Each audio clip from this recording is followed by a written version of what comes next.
തിരുവചനം തിരുവചനം. പിതാവായ ദൈവത്തിൻ്റെ സ്നേഹവും പുത്രനായ യേശുക്രിസ്തുവിൻ്റെ കൃപയും ആശ്വാസദായകനായ പരിശുദ്ധാത്മാവിൻ്റെ സംസർഗവും ശാലോം ശുശ്രൂഷകളിൽ പങ്കുചേരുന്ന നിങ്ങളുടെ കൂടെ എപ്പോഴും ഉണ്ടായിരിക്കട്ടെ. ദൈവവചനം ശ്രവിച്ച് നമ്മുടെ ജീവിതങ്ങളെ അനുഗ്രഹപ്രദമാക്കാം. സങ്കീർത്തനം 94 വാക്യം 19. എൻ്റെ ഹൃദയത്തിൽ ആകുലതകൾ വർദ്ധിക്കുമ്പോൾ അങ്ങ് നൽകുന്ന ആശ്വാസം എന്നെ ഉന്മേഷവാനാക്കുന്നു. എൻ്റെ ഹൃദയത്തിൽ ആകുലതകൾ വർദ്ധിക്കുമ്പോൾ അങ്ങ് നൽകുന്ന ആശ്വാസം എന്നെ ഉന്മേഷവാനാക്കുന്നു.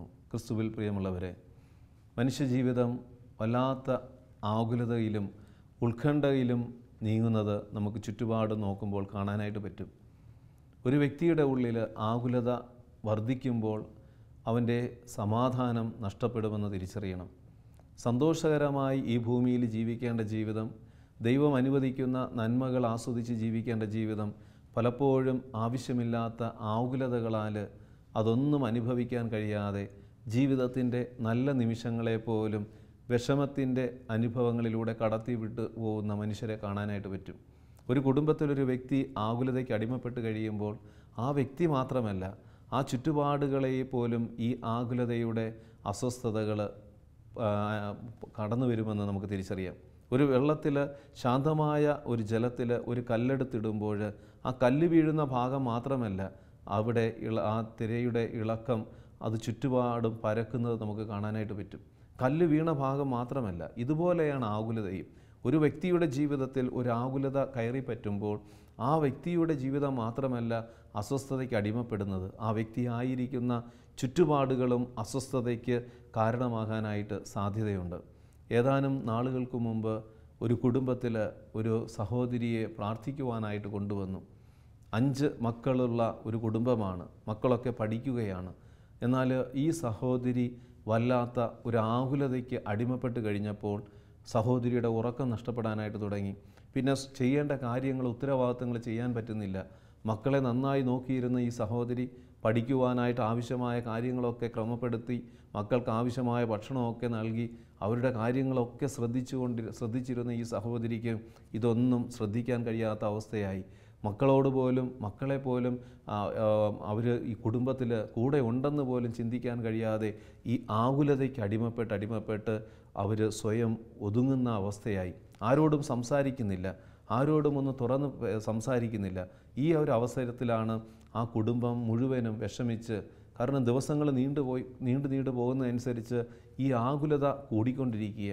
ഈ സഹോദരിക്ക് പിന്നെ അതൊരു മാനസികമായ ഒരു സംഘർഷമായി, ഒരു ഭയമായി, പിന്നെ ആൾക്കാരെ കാണുന്നത് പോലും ഒരു ഭയമായിട്ട് മാറുന്ന ഒരു അവസ്ഥയായി. ആ വീട്ടിലുള്ള എല്ലാവർക്കും ഒരു അസ്വസ്ഥതയായി. ഒരു വ്യക്തിയിൽ കടന്നു വന്ന ഈ ആകുലത ആ കുടുംബത്തിലെ എല്ലാ അംഗങ്ങളിലേക്കും അസ്വസ്ഥത സൃഷ്ടിക്കുന്ന ഒരവസ്ഥ കടന്നു വന്നു. പ്രിയമുള്ളവരെ, ആകുലത അത് യഥാർത്ഥത്തിൽ പിശാചിൻ്റെ പ്രവൃത്തിയാണ്. ഒരു വ്യക്തിയുടെ ഉള്ളിൽ ഒരു ആകുലത ഇടുന്നത് അത് പിശാചാണ്. നീ ആകുലപ്പെടണ്ട എന്ന് ദൈവം പല ആവർത്തി പറഞ്ഞിട്ടും നമ്മൾ ദൈവത്തിൻ്റെ വചനം കേൾക്കാതെ നമ്മൾ ആകുലതയ്ക്ക് അടിമപ്പെടുമ്പോൾ ഓർത്തുകൊള്ളണം, നമ്മളെ തകർക്കുന്ന പിശാചിൻ്റെ തന്ത്രത്തിൽ നമ്മളെ തന്നെ വിട്ടുകൊടുക്കുകയാണ്, പരാജിതരാവുകയാണ്. ഞാൻ ആ സഹോദരിയുടെ ജീവിതവുമായിട്ട് ബന്ധപ്പെട്ട് സംസാരിക്കാനായിട്ട് തുടങ്ങിയപ്പോൾ കാര്യമില്ലാത്ത ഒരു കാര്യത്തിനാണ് ഈ സഹോദരിയെ ആകുലപ്പെടാനായിട്ട് തുടങ്ങിയത്. ജീവിതത്തിൽ സംഭവിക്കുവാൻ സാധ്യതയില്ലാത്ത ഒരു ചെറിയ കാര്യത്തെക്കുറിച്ച് ആകുലപ്പെടാനായിട്ട് തുടങ്ങി. ആ സഹോദരിയുടെ ശരീരത്തിൽ ഒരു മുഴ പ്രത്യക്ഷപ്പെട്ടു. ഈ മുഴ അത് ഈ സഹോദരിക്ക് വല്ലാത്ത ഭയമായി. ഇതിനി വല്ല ക്യാൻസറാണോ? പ്രിയമുള്ളവരെ, ഇത് ഒരു തെറ്റായ ഒരു ചിന്ത അവരുടെ ഉള്ളിലേക്ക് കടന്നു കയറി. ശരീരത്തിലെ ഈ ഒരു മുഴ അത് ക്യാൻസർ ആയിരിക്കും എന്ന് കരുതി. കാരണം ലോകത്തിൽ മറ്റു പലരുടെയും ജീവിതത്തിൽ ചില മുഴകൾ ക്യാൻസറായിട്ട് മാറിയിട്ടുണ്ടല്ലോ. എൻ്റെ ശരീരത്തിലെ ഈ മുഴയും ഒരുപക്ഷെ ഒരു ക്യാൻസർ ആയിരിക്കാം. പ്രിയമുള്ളവരെ, ഈ സഹോദരി അതിനെക്കുറിച്ച് ചിന്തിക്കാൻ തുടങ്ങി. ആരോടും പറയാതെ ഈ ചിന്ത അറിയാതെ ഇതിങ്ങനെ വേട്ടയാടാൻ തുടങ്ങി. കുറേ ദിവസങ്ങൾ കഴിഞ്ഞപ്പോൾ ഉറക്കം നഷ്ടപ്പെടാൻ തുടങ്ങി. അത് കഴിഞ്ഞപ്പോൾ ഉള്ളിലൊരു ഭയമായി. ഈ ഭയം പിന്നെ സ്വന്തം കാര്യങ്ങൾ ചെയ്യാൻ പറ്റാത്ത അവസ്ഥയായി, മക്കളുടെ കാര്യങ്ങൾ ചെയ്യാൻ പറ്റാത്ത അവസ്ഥയായി, ഭർത്താവിനെ ശ്രദ്ധിക്കാൻ കഴിയാത്ത അവസ്ഥയായി, ജീവിതത്തോട് തന്നെ ഒരു വിരസതയും ജീവിതം വെറുക്കുന്ന ഒരു അവസ്ഥയും തന്നിൽ തന്നെ ഒതുങ്ങിക്കൂടുന്ന ഒരു മനോഭാവത്തിലും ഈ സഹോദരി അടിമപ്പെടാൻ കാരണമായത് ഈ ഒരു തെറ്റിദ്ധാരണയായിരുന്നു. പ്രിയമുള്ളവരെ, ഹോസ്പിറ്റലിൽ കൊണ്ടുപോയി ഡോക്ടേഴ്സുമാരുടെ എല്ലാ സ്കാനിങ് എല്ലാം എടുത്തിട്ടും അത് ക്യാൻസർ അല്ല എന്ന് ആ റിപ്പോർട്ടുകളിൽ തെളിഞ്ഞിട്ടും ഈ സഹോദരിയുടെ ഉള്ളിലെ ആകുലതയ്ക്ക് മാറ്റം വരുന്നില്ല. പ്രിയമുള്ളവരെ, പലപ്പോഴും അനുദിന ജീവിതത്തിൽ ചെറിയ ചെറിയ ആവശ്യമില്ലാത്ത കാര്യങ്ങൾ നമ്മുടെ ഉള്ളിലിട്ട് അതിനെക്കുറിച്ച് ആകുലപ്പെട്ട് നമ്മുടെ നല്ല സന്തോഷത്തിൻ്റെ ദിനങ്ങൾ നമ്മൾ നഷ്ടപ്പെടുത്തുന്നുണ്ടോ? നമ്മളിലൂടെ മറ്റുള്ളവർക്ക് ലഭിക്കേണ്ട സ്നേഹവും കരുതലും പരിചരണവും നമ്മുടെ ആകുലതകൾ മൂലം മറ്റുള്ളവർക്ക് നമ്മൾ നിഷേധിക്കുന്നുണ്ടോ എന്ന് ഈ ദിനത്തിൽ നമ്മളൊന്ന് ധ്യാനിക്കണം. പ്രിയമുള്ളവരെ, പ്രഭാഷകൻ്റെ പുസ്തകം 40-ാം അധ്യായം 5-ാം വാക്യം, കോപം, അസൂയ, ആകുലത, അസ്വസ്ഥത, മരണഭീതി, ക്രോധം, മത്സരം എന്നിവയ്ക്ക് അധീനമായി തീരുന്നു. കിടക്കയിൽ വിശ്രമിക്കുമ്പോൾ നിശാനിദ്ര അവന് വിഭ്രാന്തി ഉളവാക്കുന്നു. പ്രിയമുള്ളവരെ, എത്രയോ സത്യമാണ്. ഈ ആകുലതയും ഈ അസ്വസ്ഥതകളും നമ്മുടെ ഉള്ളിൽ വന്നാൽ കിടക്കയിൽ പോലും നമുക്ക് വിഭ്രാന്തി കടന്നു വരും, ഉറക്കം നഷ്ടപ്പെടും. ആകുലത കയറിക്കഴിഞ്ഞാൽ പിന്നെ ഉറങ്ങിയാലും ഉറക്കം വരില്ല. ഇന്ന് എത്രയോ സഹോദരന്മാർ അവരുടെ ജീവിതാനുഭവങ്ങൾ പറയുന്നുണ്ട്, ഉറക്കമില്ല, ആകുലതയാണ്. കാരണം ഉറക്കമില്ലാത്തതിൻ്റെ കാരണം എന്താ? ചെറിയൊരു ആകുലതയാണ്, വേണ്ടാത്ത ഒരു കാര്യം ഉള്ളിൽ കയറിപ്പറ്റി. അയ്യോ, അല്ലെങ്കിൽ എന്നെ സ്നേഹിക്കുന്ന വ്യക്തി എന്നെ വിട്ടിട്ട് പോകുമോ, അല്ലെങ്കിൽ അദ്ദേഹം ഇനി എന്നെ ഉപേക്ഷിച്ചിട്ട് പോകുമോ എന്നുള്ളൊരു തെറ്റായ ചിന്ത ഉള്ളിൽ കയറി കഴിയുമ്പോൾ പിന്നെ കുറേ കഴിയുമ്പോൾ ആകുലതയായി, അത് ഉറക്കമില്ലാത്ത അവസ്ഥയിലെത്തി. അല്ലെങ്കിൽ ഞാൻ ചെയ്യുന്ന പ്രവൃത്തികൾ അത് ശരിയാണോ, അയ്യോ ഇത് മറ്റുള്ളവരെ എന്നെ ഉൾക്കൊള്ളുന്നുണ്ടോ, വേണ്ടാത്ത കാര്യങ്ങൾ, ആവശ്യമില്ലാത്ത കാര്യങ്ങൾ നമ്മൾ ചിന്തിച്ചു കൂട്ടി തന്നെ ആകുലതയ്ക്ക് നമ്മൾ അടിമപ്പെടുമ്പോൾ അത് ഉറക്കം നഷ്ടപ്പെടുമെന്ന് തിരിച്ചറിയണം. പ്രഭാഷകൻ്റെ പുസ്തകം 31-ാം അധ്യായം 1 പറയുകയാണ്, ആകുലത ഉറക്കം ഇല്ലാതാക്കുന്നു. ആകുലത ഉറക്കം ഇല്ലാതാക്കുന്നു. പിശാചിന് എങ്ങനെയാണ് നമുക്ക് എന്തെങ്കിലും കാര്യങ്ങളെക്കുറിച്ചുള്ള ആകുലത ഇട്ടുതരും. ആവശ്യമില്ലാത്ത കാര്യങ്ങൾ ആകുലതയ്ക്ക് ഇട്ടുതരും. എന്നിട്ട് നമ്മുടെ ഉറക്കം നഷ്ടപ്പെടുത്തി നമ്മുടെ ശരീരത്തെ നശിപ്പിച്ച് നമ്മുടെ ജീവനെ തകർക്കുക എന്നുള്ളതാണ് പിശാചിൻ്റെ ലക്ഷ്യം. പിശാചിന് 3 കാര്യങ്ങളാണ്: കൊല്ലുക, മോഷ്ടിക്കുക, നശിപ്പിക്കുക. നമ്മുടെ ജീവിതത്തെ മോഷ്ടിച്ച് നശിപ്പിച്ച് കൊല്ലണമെന്നാണ് പിശാചിന് ആഗ്രഹം. അവൻ തിരഞ്ഞെടുക്കുന്ന മാർഗങ്ങളാണ് ഇങ്ങനെയുള്ള പാപം, ആകുലത, അസ്വസ്ഥത, മരണഭീതി, ക്രോധം, മത്സരം. ഇവയ്ക്ക് അടിമപ്പെട്ട് കഴിഞ്ഞാൽ ഒരു വ്യക്തിയെ തകർക്കാൻ എളുപ്പമാണ്. പിശാചിനറിയാം. കാരണം ഒരു വ്യക്തി ആകുലതയ്ക്ക് അടിമപ്പെട്ട് കഴിഞ്ഞാൽ, ആവശ്യമില്ലാത്ത കാര്യങ്ങൾ അസ്വസ്ഥതയോടെ മനസ്സിൽ കൊണ്ടു നടന്നാൽ, അല്ലെങ്കിൽ അയ്യോ ഇപ്പോൾ മരിക്കുമോ, ഞാൻ മരിച്ചു പോകുമോ, ഞാൻ മരിച്ചാൽ എൻ്റെ മക്കളുടെ ഭാവി എന്താണ്, എൻ്റെ ഭർത്താവിൻ്റെ അവസ്ഥ എന്താണ്. ചിലരൊക്കെ മരണഭീതി, വേണ്ടാത്ത കാര്യമാണ് മരണഭീതി. ദൈവം അനുവദിക്കുന്നിടത്തോളം കാലം ഈ ഭൂമിയിൽ നമ്മൾ ജീവിക്കും. അതിനെ ഭയപ്പെടുന്ന എന്തിനാ? കർത്താവിനോട് ചേർന്ന് നിൽക്കുക, ആകുലത അകറ്റുക. അതിന് പകരം അയ്യോ ഞാൻ മരിച്ചു കഴിഞ്ഞാൽ എൻ്റെ ഭർത്താവിൻ്റെ ഗതി എന്തായിരിക്കും, ഞാൻ മരിച്ചാൽ എൻ്റെ ഈ മക്കളുടെ ഗതി എന്താകും, ഇങ്ങനെ വേണ്ടാത്ത കാര്യങ്ങൾ ചിന്തിച്ച് ആകുലപ്പെട്ട് ജീവിതത്തിൻ്റെ ദൈർഘ്യം കുറയ്ക്കുന്ന മനുഷ്യരെ കാണാനായിട്ട് പറ്റും.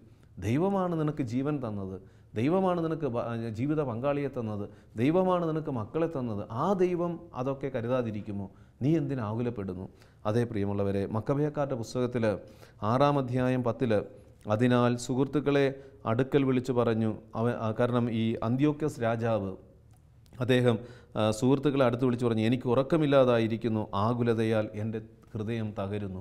കാരണം ഈ അന്ത്യോക്യസ് രാജാവ് ആകുലതകൾ കയറി വന്നു കഴിഞ്ഞപ്പോൾ അദ്ദേഹത്തിൻ്റെ ഉറക്കം തന്നെ നഷ്ടപ്പെട്ടു. സുഹൃത്തുക്കളെ വിളിച്ചിട്ട് അദ്ദേഹം പറയുകയാണ്, കാരണം എനിക്ക് എൻ്റെ ഈ ആകുലതകൾ എൻ്റെ ഉറക്കം തന്നെ നഷ്ടപ്പെടുത്തുകയാണ്.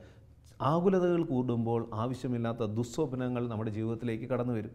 ചിലർ ആവശ്യമില്ലാത്ത ദുസ്വപ്നങ്ങൾ കാണാറുണ്ട്. എന്നാൽ അതിൻ്റെ പ്രാരംഭം എന്താണ്? ഏതെങ്കിലും വേണ്ടാത്ത ഒരു ആകുലത ഉള്ളിൽ കയറി. ആ ആകുലത കയറിയത് ഉള്ളിൽ കിടക്കുന്നത് കൊണ്ട് അത് ദുസ്വപ്നമായിട്ട് വരും. സഭാപ്രസംഗകൻ്റെ പുസ്തകം 5-ാം അധ്യായം 3-ാം വാക്യം, ആകുലത ഏറുമ്പോൾ ദുസ്വപ്നങ്ങൾ കൂടും, ആയുസ്സിൻ്റെ ദൈർഘ്യം കുറയും. പ്രിയമുള്ളവർ, എന്തോ സത്യമാണ്. ആയുസ്സിൻ്റെ ദൈർഘ്യം അത് കുറയും. ഈ ആകുലത കയറി കഴിയുമ്പോൾ ദുസ്വപ്നങ്ങൾ കൂടും, പിന്നെ ഭയമാകും, പിന്നെ ആയുസ്സിൻ്റെ ദൈർഘ്യം തന്നെ കുറയും. മത്തായിയുടെ സുവിശേഷം 6-ാം അധ്യായം 27 ഈശോ പറയുന്നുണ്ട്, ആകുലതപ്പെട്ടതുകൊണ്ട് നിങ്ങൾക്ക് ആയുസ്സിൻ്റെ ദൈർഘ്യം 1 മുഴമെങ്കിലും കൂട്ടാനായിട്ട് പറ്റുമോ? കാരണം എന്തിനാണ് നിങ്ങൾ ആകുലപ്പെടുന്നത്? നിങ്ങൾ ഭക്ഷണത്തെക്കുറിച്ചാകാം, അല്ലെങ്കിൽ ജീവിതത്തിൻ്റെ ഏതെങ്കിലും നിസ്സാര കാര്യങ്ങളെക്കുറിച്ചാണ് നമ്മൾ കൂടുതൽ ആകുലപ്പെടുന്നത്. വലിയ കാര്യങ്ങളെക്കുറിച്ച് ആകുലപ്പെടാറില്ല. നമ്മുടെ നിത്യതയെക്കുറിച്ചും അല്ലെങ്കിൽ നമ്മുടെ പാപത്തെക്കുറിച്ചും, പാപം ചെയ്യാതിരിക്കുവാനായിട്ടുള്ള അങ്ങനെയുള്ള അതൊന്നുമല്ല നമ്മുടെ ആകുലത. വേണ്ടാത്ത കാര്യങ്ങളെക്കുറിച്ച് ആകുലത. എന്തിനെക്കുറിച്ചാണ് നമ്മൾ ആകുലപ്പെടുന്നത്? ഏതെങ്കിലുമൊക്കെ പഠനവുമായി ബന്ധപ്പെട്ട ആകുലതയ്ക്ക് അടിമപ്പെടുന്ന കുട്ടികളെ കാണാം. അല്ലെങ്കിൽ വിവാഹ ജീവിതവുമായിട്ട് ബന്ധപ്പെട്ട് വിവാഹം നടക്കാതിരിക്കുമ്പോൾ അതുമൂലം അയ്യോ ഇനി, കാരണം 8ാം ക്ലാസ്സിലാകുമ്പോൾ തന്നെ ആകുലതയാണ്. വിവാഹത്തെക്കുറിച്ചുള്ള ആകുലത, വേണ്ടാത്ത ആകുലതയാണ്. പഠനത്തെക്കുറിച്ചുള്ള ആവശ്യമില്ലാത്ത ആകുലത, ജോലിയെക്കുറിച്ചുള്ള ആകുലതകൾ, പലതരത്തിലുള്ള ആകുലതകൾ മനുഷ്യൻ അടിമപ്പെടുന്നുണ്ട്. ഒരു പുതിയ ജോലി സ്ഥലത്ത് പോകുമ്പോൾ ആവശ്യമില്ലാത്ത ആകുലതകളുമായിട്ട് പോകുന്നവരെ കാണാൻ പറ്റും. ആ ജോലി തന്ന ദൈവം നിന്നെ പരിഹരിക്കും, ആ ദൈവം നിന്നെ പരിപാലിക്കും. നിനക്ക് മുമ്പേ നിൻ്റെ ദൂതനെ ദൈവം അയക്കും. ദൈവത്തിൻ്റെ ദൂതന്മാർ നിനക്ക് കാവലായി, നിനക്ക് സംരക്ഷണമായി കൂടെയുണ്ട്. പിന്നെ നീ ഭയപ്പെടുന്ന എന്തിനാ? കർത്താവ്, കാരണം ദൈവം തിരഞ്ഞെടുത്ത ഓരോ വ്യക്തിക്ക് വേണ്ടിയും ദൈവം തൻ്റെ ദൂതന്മാരെ അയക്കും. അപ്പോൾ നമ്മൾ ദൈവത്തെ തിരഞ്ഞെടുത്ത് കഴിഞ്ഞാൽ നമുക്ക് ആകുലപ്പെടാനായിട്ടൊന്നുമില്ല. ദൈവത്തെ തിരഞ്ഞെടുത്താൽ ആകുലതകൾ വിട്ടുപോകും. പലപ്പോഴും നമ്മൾ ദൈവത്തെ തിരഞ്ഞെടുക്കാതെ ലോകത്തെ തിരഞ്ഞെടുക്കുന്നത് കൊണ്ട് ആകുലത വർദ്ധിച്ചു വരികയാണ്.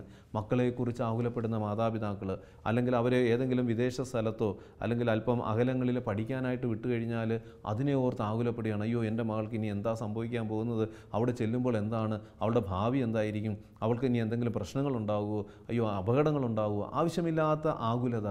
ഈ ആകുലതകൾ പിശാച് നിന്നെ തകർക്കുവാനായിട്ട് നിൻ്റെ ഉള്ളിൽ ഇട്ട് തന്നിരിക്കുന്നതാണെന്ന് തിരിച്ചറിഞ്ഞ് ആ ആകുലതകളെ കർത്താവിൻ്റെ സന്നിധിയിൽ സമർപ്പിക്കുക. ദൈവം നിനക്ക് മതിയായവനാണ്. ഉൽപ്പത്തി പുസ്തകത്തിൽ നമ്മൾ കാണുന്നില്ലേ, ഹാഗാറിൻ്റെ ജീവിതം 21-ാം അധ്യായം 17-ാം വാക്യത്തിൽ ഹാഗാർ ആകുലതയ്ക്ക് അടിമപ്പെട്ടു. കാരണം ഒരു വെള്ളവുമായിട്ട് അവൾ മരുഭൂമിയിലെത്തപ്പെടുകയാണ്. അവൾക്ക് ആകുലതയായി. കുഞ്ഞിൻ്റെ ഭാവി എന്തായിരിക്കും? ഈ കയ്യിലെ വെള്ളവും മുഴുവനും തീർന്നു. ഇനി എന്താണ്? ഏതവസ്ഥയാണ്? അവൾക്ക് ഒന്നും, കാരണം അവളുടെ ആകുലതകൾ വർദ്ധിക്കാൻ തുടങ്ങി, ഉത്കണ്ഠ വർദ്ധിക്കാൻ തുടങ്ങി. അടുത്ത നിമിഷം ഇനി എന്താണ് സംഭവിക്കാൻ പോകുന്നത്? ഈ കുഞ്ഞിപ്പോൾ ഉടനെ മരിക്കുമോ? എന്താണ് സംഭവിക്കാൻ പോകുന്നത്? ഒന്നുമില്ല. അവൾ കാരണം ഏതാനും നിമിഷങ്ങൾക്കുള്ളിൽ കുഞ്ഞ് മരിക്കുമെന്നുള്ള ഉത്കണ്ഠയായി അവൾക്ക്. കുഞ്ഞിനെ അകലെ നിർത്തിയിട്ട് അവൾ കുഞ്ഞ് മരിക്കുന്നത് കാണാതിരിക്കാൻ അവൾ മുഖം മറച്ചിരുന്നു. പ്രിയമുള്ളവരെ, വചനഭാഗം നമ്മളൊന്ന് ധ്യാനിക്കുമ്പോൾ കാണുന്ന ദൈവം കുട്ടിയുടെ കരച്ചിൽ കേട്ടു എന്ന് അവിടെ എഴുതിയിരിക്കുക. ഉൽപ്പത്തി പുസ്തകം 21:17. കുട്ടിയുടെ കരച്ചിൽ ദൈവം കേട്ടു. സ്വർഗത്തിൽ നിന്ന് ദൈവത്തിൻ്റെ ദൂതൻ അവളെ വിളിച്ചു പറഞ്ഞു, ഹാഗാർ, നീ വിഷമിക്കേണ്ട, ഭയപ്പെടുകയും വേണ്ട. കുട്ടിയുടെ കരച്ചിൽ ദൈവം കേട്ടിരിക്കുന്നു. ഹാഗാർ, നീ ഭയപ്പെടേണ്ട, നീ വിഷമിക്കുകയും വേണ്ട. ആകുലത ഉള്ളിലേറുമ്പോൾ ഭയമായി, വിഷമമായി നമ്മുടെ ജീവിതങ്ങളെ തകർക്കുവാനായിട്ട് അത് ഇടയുണ്ട്. ഒന്നിനെക്കുറിച്ച് നിങ്ങൾ ആകുലപ്പെടേണ്ട ആവശ്യമില്ല. ഒരു കൊച്ചുകുട്ടിയുടെ കരച്ചിൽ പോലും ദൈവം കണ്ടു കേട്ടു എങ്കിൽ നമ്മുടെ അനുദിന ജീവിതത്തിൽ നമ്മൾ അനുഭവിക്കുന്ന വിഷമങ്ങൾ കാണുന്ന ഒരു ദൈവം നമുക്കുള്ളപ്പോൾ നമ്മൾ എന്തിന് ആകുലപ്പെടുന്നു? നമ്മൾ എന്തിന് നിരാശപ്പെടുന്നു? മത്തായിയുടെ സുവിശേഷം 6-ാം അധ്യായം 31 പറയുകയാണ്, അതിനാൽ എന്ത് ഭക്ഷിക്കും, എന്ത് പാനം ചെയ്യുമെന്ന് എന്ത് ധരിക്കുമെന്ന് വിചാരിച്ച് നിങ്ങൾ ആകുലരാകേണ്ട. ദൈവം എത്രമാത്രമാണ് പരിപാലിക്കുന്നത് നമുക്കറിയില്ല. ഈ ആകാശത്തിലെ പറവുകൾ, ഈ പക്ഷി മൃഗാദികൾ, ഇവരെന്തെങ്കിലും ഭക്ഷണങ്ങൾ സ്വരൂപിച്ച് കൂട്ടുന്നുണ്ടോ? ഒന്നും ചെയ്യുന്നില്ല. പക്ഷേ അവർക്ക് കൃത്യതയോടെ ദൈവമെല്ലാം എത്തിക്കുന്നുണ്ട്, ദൈവം എല്ലാം കൊടുക്കുന്നുണ്ട്. ദൈവം അതിന് അറപ്പുരകൾ ദൈവം സംവിധാനം ചെയ്തിട്ടുണ്ട്. കാരണം ഇവരൊന്നും അറപ്പുരകൾ രൂപപ്പെടുത്തുന്നില്ല. ഒരു പക്ഷി മൃഗാദികളും തങ്ങൾക്ക് വേണ്ടി ഭക്ഷണങ്ങൾ അത് സ്വരൂപിച്ച് കൂട്ടാനായിട്ട് വെപ്രാളപ്പെടുന്നില്ല. നാളെക്കുറിച്ച് അവരാകുലപ്പെടുന്നില്ല. പക്ഷേ ദൈവം അവർക്ക് കൃത്യമായി എല്ലാം നൽകുന്നു. പിന്നെ അവരെക്കാൾ ശ്രേഷ്ഠമായ തൻ്റെ ഛായയിലും സാദൃശ്യത്തിലും സൃഷ്ടിച്ച് ഈ ഭൂമിയിൽ പരിപാലിക്കുന്ന മക്കൾക്ക് ദൈവം എന്തെങ്കിലും നിഷേധിക്കുമോ? ഒരിക്കലുമില്ല. ദൈവം സർവശക്തനാണ്. ദൈവം മനുഷ്യനെ സ്നേഹിക്കുന്നവനാണ്, അവൻ കരുതുന്നവനാണ്. അതുകൊണ്ട് നമ്മൾ ആകുലതപ്പെടേണ്ട ആവശ്യമില്ല. പ്രിയമുള്ളവരെ, യോഹന്നാൻ്റെ സുവിശേഷം 14-ാം അധ്യായം 1 ഈശോ പറയുന്നില്ലേ, നിങ്ങളുടെ ഹൃദയം അസ്വസ്ഥമാകേണ്ട, ദൈവത്തിൽ വിശ്വസിക്കുവിൻ, എന്നിലും വിശ്വസിക്കുവിൻ. ദൈവത്തിൽ വിശ്വസിച്ചാൽ നമ്മുടെ ആകുലത വിട്ടുപോകും.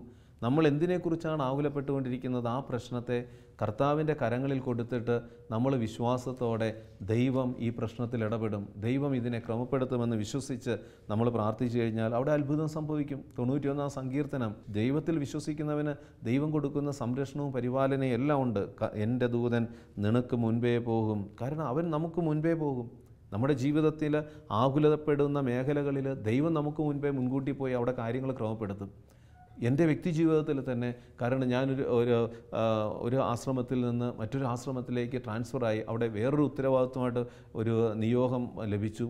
അങ്ങനെ അവിടെ എത്തിച്ചേരുമ്പോൾ ഒത്തിരി കാര്യങ്ങൾ ചെയ്യാനായിട്ടുള്ള ആദ്യം തന്നെ എനിക്ക് വലിയ പരിചയമൊന്നുമില്ല.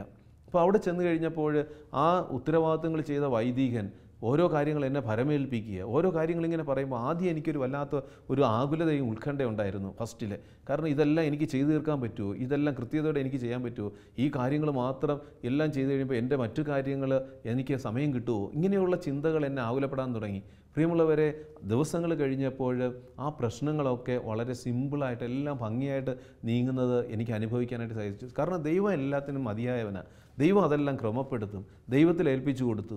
നമ്മൾ എന്തിന് ഉത്കണ്ഠപ്പെടുന്നു? പലപ്പോഴും നമ്മുടെ ആകുലതകൾ നമുക്ക് ചെയ്യാൻ കഴിയുന്ന കഴിവുകളെ നശിപ്പിക്കുവാനായിട്ട് കാരണമാകും.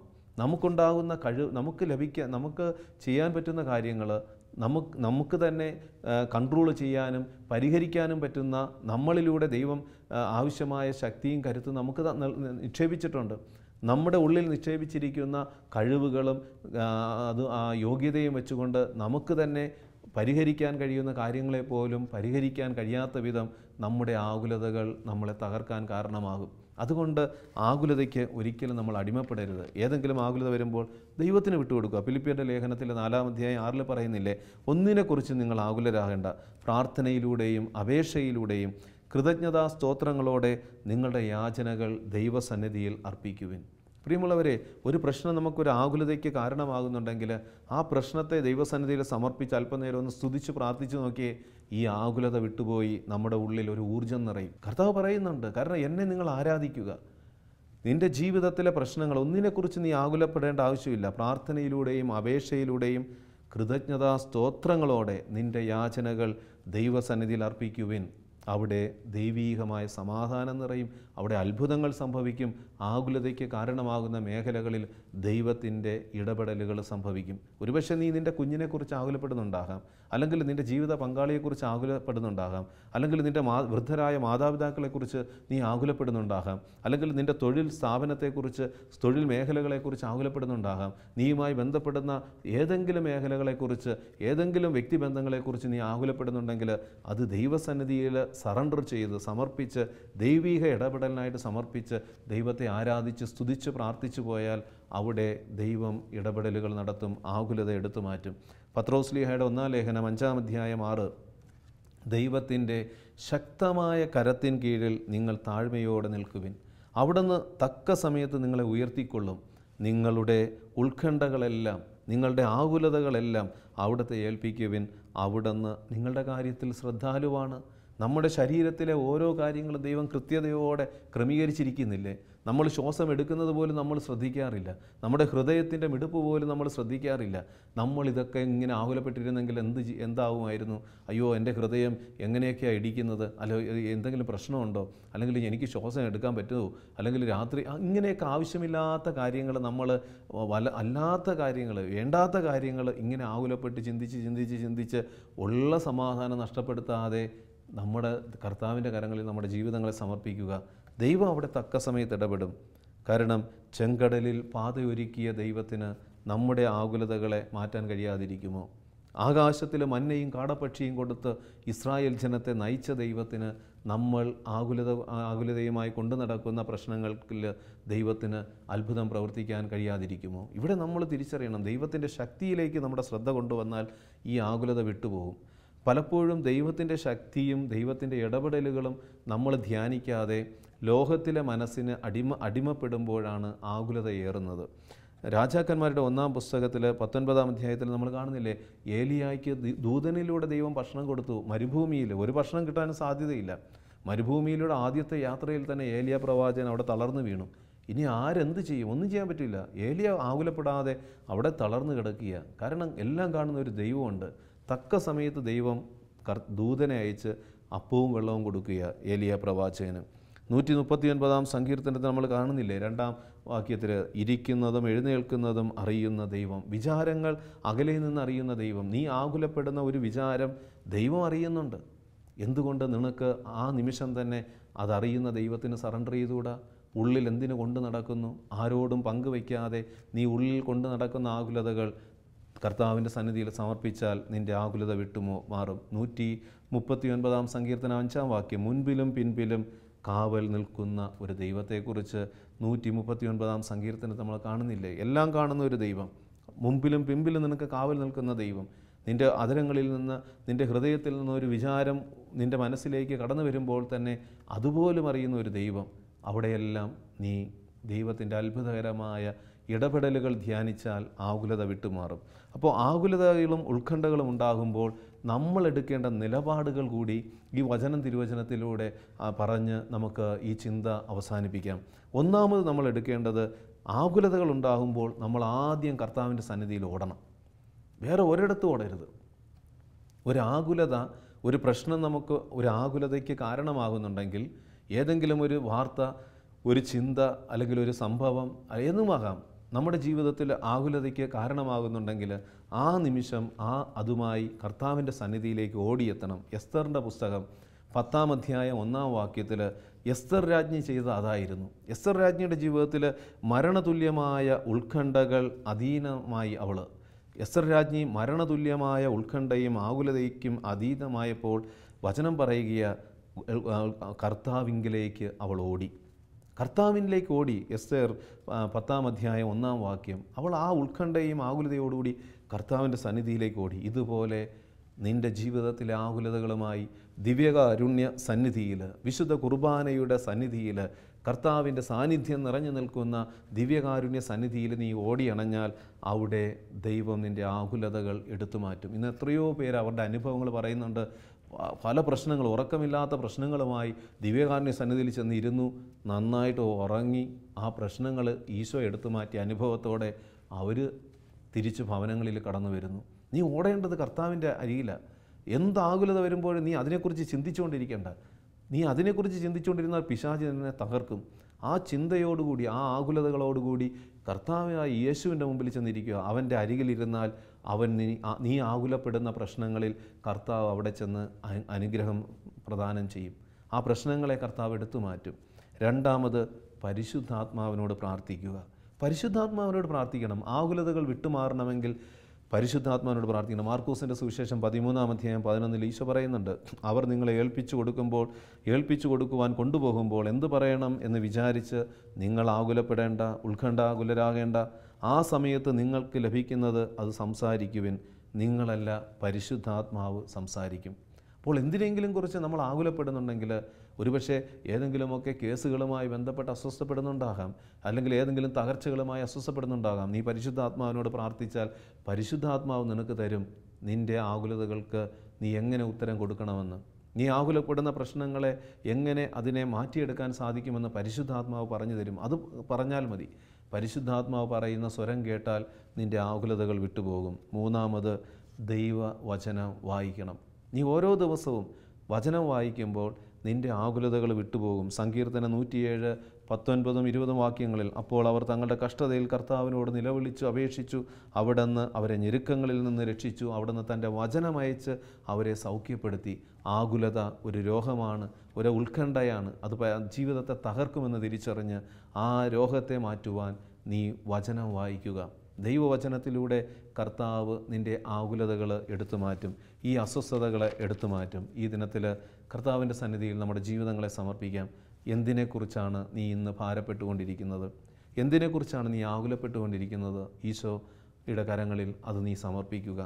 5 അപ്പവും 2 മത്സ്യവും കർത്താവിൻ്റെ കരങ്ങളിൽ സമർപ്പിച്ചപ്പോൾ അത് അനുഗ്രഹമായി മാറിയതുപോലെ നീ ആകുലപ്പെടുന്ന പ്രശ്നത്തെയും ആ പ്രശ്നവുമായി ബന്ധപ്പെട്ട സാഹചര്യങ്ങളെയും കർത്താവായ യേശു ക്രിസ്തുവിൻ്റെ ആണിപ്പാടുള്ള കരങ്ങളിൽ നീ കൊടുത്താൽ അവൻ തൻ്റെ തിരുരക്തമൊഴുക്കി അതിനെ വിശുദ്ധീകരിച്ച് നിൻ്റെ ആകുലതകൾ നീക്കി അനുഗ്രഹമാക്കി മാറ്റും. ആ കർത്താവിൻ്റെ കരങ്ങളിൽ നമ്മുടെ ജീവിതങ്ങളെ സമർപ്പിക്കാം. അവൻ ഇന്നും ജീവിക്കുന്ന ദൈവമാണ്. അവൻ അസാധ്യമായിട്ടൊന്നുമില്ല. നീ ആകുലപ്പെടുന്നത് ഒരിക്കലും നിൻ്റെ ജീവിതത്തിൽ സംഭവിക്കാൻ സാധ്യതയില്ലാത്ത കാര്യങ്ങളാകാം. എന്തിന് നീ അതിനെക്കുറിച്ച് ആകുലപ്പെട്ടുകൊണ്ടിരിക്കുന്നു? കർത്താവിൻ്റെ കരങ്ങളിൽ അത് കൊടുത്ത് കർത്താവിനോട് പ്രാർത്ഥിക്കുക. കർത്താവെ, എൻ്റെ ആകുലതകളെ നിൻ്റെ കൃപ കൊണ്ട് നിറച്ച് അഭിഷേകമായി മാറ്റണമേ. ഒരു നിമിഷം നമുക്ക് പ്രാർത്ഥിക്കാം. കാരുണ്യവാനായ ദൈവമേ, മനുഷ്യജീവിതത്തിൻ്റെ ആയുസ്സും ദൈർഘ്യവും സന്തോഷവും സമാധാനവും നഷ്ടപ്പെടുത്തുന്ന പിശാചിൻ്റെ തിന്മയാണല്ലോ ആകുലത. അവിടുന്ന് ഞങ്ങളോട് വചനത്തിലൂടെ പല പ്രാവശ്യം പറയുന്നുണ്ട്, ആകുലപ്പെടേണ്ട, അസ്വസ്ഥപ്പെടേണ്ട, ഭയപ്പെടേണ്ട, ഞാൻ നിൻ്റെ കൂടെയുണ്ട്. കർത്താവേ, നിൻ്റെ സ്വരം കേൾക്കുവാൻ ഞങ്ങളുടെ ആകുലതകളൊക്കെ നിൻ്റെ അത്ഭുതകരമായ കരത്തിൻ കീഴിൽ സമർപ്പിച്ച് അവയൊക്കെ അനുഗ്രഹമാക്കി തീർക്കുന്ന നിൻ്റെ സാന്നിധ്യത്തിൽ ജീവിക്കുവാൻ ഞങ്ങളെ ശക്തിപ്പെടുത്തണമേ. ആകുലതകൾക്ക് കാരണമാകുന്ന എല്ലാ പ്രശ്നങ്ങളുടെ മേലും കർത്താവായ ഈശോയെ നിൻ്റെ തിരുരക്തമൊഴുക്കി ഈ ദിനത്തിൽ ആ തിന്മയിൽ നിന്ന് ഞങ്ങൾക്ക് വിടുതൽ നൽകണമേ.